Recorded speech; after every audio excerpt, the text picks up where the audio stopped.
Kuota 30% untuk calon anggota legislatif perempuan merupakan awal yang baik.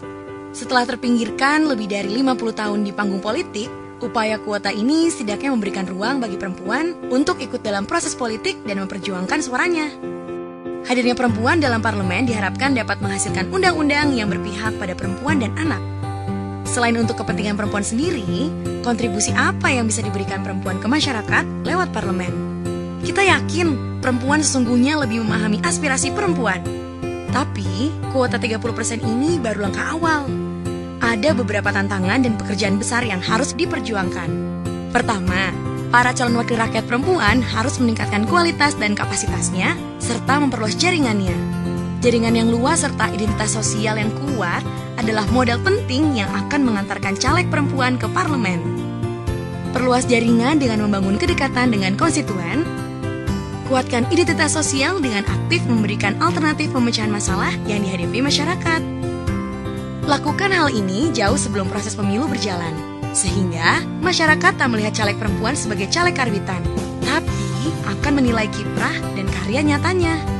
Berikan bukti nyata kepada masyarakat bahwa caleg perempuan mampu membawa perubahan dalam proses pembangunan. Ambil peran aktif di lembaga sosial, lembaga agama, atau organisasi perempuan di tingkat lokal seperti PKK, Majelis Taklim, dan lain-lain. Asah kemampuan memanfaatkan media dalam membentuk opini publik. Wakil rakyat perempuan harus berani menyampaikan pemikirannya melalui media massa dan media sosial atau ruang-ruang sosial dan keagamaan yang hidup dalam masyarakat. Jalin hubungan yang baik dengan media, baik media umum maupun media khusus perempuan. Caleg perempuan harus mengasah kemampuan berdialog dan bernegosiasi. Karena dalam memperjuangkan aspirasi, pasti ada proses dialog dan negosiasi, baik di dalam partai dan dengan partai lain, dengan wakil rakyat laki-laki maupun perempuan. Tanpa kemampuan ini, perjuangan aspirasi bisa kandas di tengah jalan. Kemampuan analisis anggaran tak kalah pentingnya. Sebuah kebijakan tak lepas dari anggaran. Dengan pengetahuan yang baik dalam menganalisis anggaran, wakil rakyat akan mampu melihat apakah sebuah anggaran telah berpihak pada kebijakan yang pro perempuan. Perempuan juga harus mengasah kemampuan berbicara di depan publik untuk menginspirasi dan menyampaikan pendapatnya kepada publik. Setiap wakil rakyat, baik laki-laki maupun perempuan, mewakili ribuan konstituen yang memilih serta menitipkan aspirasinya. Karenanya, para caleg perempuan harus menyadari bahwa posisi mereka setara dengan laki-laki. Peran partai politik juga penting di sini. Partai politik harus lebih serius menyiapkan kader perempuan. Selama puluhan tahun, partai politik tidak memberi ruang khusus untuk perempuan. Tidak ada pengkaderan yang serius untuk menciptakan wakil rakyat yang berkualitas. Tak mengherankan ketika hadir aturan kuota 30%, partai kesulitan menjaring kandidat perempuan yang berkualitas. Partai politik harus menciptakan sistem pengkaderan dan penguatan caleg perempuan yang terprogram. Sehingga kader perempuan yang dipilih bukanlah yang karbitan, melainkan yang berkualitas dan siap berjuang. Semua upaya ini tidak akan lengkap tanpa dukungan dari masyarakat. Masih banyak masyarakat yang meragukan kandidat perempuan.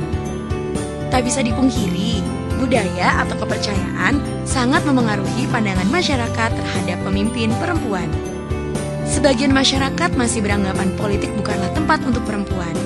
Politik adalah tempat bertarung mengadu kekuatan yang hanya cocok untuk laki-laki. Padahal, berpolitik adalah hal yang biasa kita lakukan dalam kehidupan sehari-hari. Anggapan inilah yang merugikan nasib perempuan lebih dari setengah abad. Absennya perempuan di panggung politik menyebabkan terbengkalainya aspirasi dan kepentingan perempuan. Untuk mengubah keadaan, masyarakat seharusnya memberi kepercayaan pada caleg perempuan. Kenapa? Marilah kita tengok ke belakang. Untuk mencari jawabannya, mari kita menengok sejarah. Kiprah perempuan dalam membangun bangsa ini bukan hal yang baru. Cut Nyak-Din, R.A. Kartini, Dewi Sartika, dan sederet nama perempuan lainnya mengisi sejarah perjuangan bangsa. Perempuan telah menunjukkan bahwa mereka berkontribusi besar bagi bangsa dan masyarakat. Karena itu, marilah mulai mengenal para caleg perempuan. Pastikan mereka ada di daftar prioritas yang akan Anda pilih. Bantu promosikan caleg perempuan berkualitas pada orang-orang sekitar Anda. Yakinkan mereka bahwa caleg perempuan bisa membuat perubahan. Jika memungkinkan, bergabunglah menjadi sukarelawan untuk mendukung caleg perempuan di wilayah Anda. Keterlibatan Anda mendorong caleg perempuan menjadi sumbangan besar untuk nasib bangsa.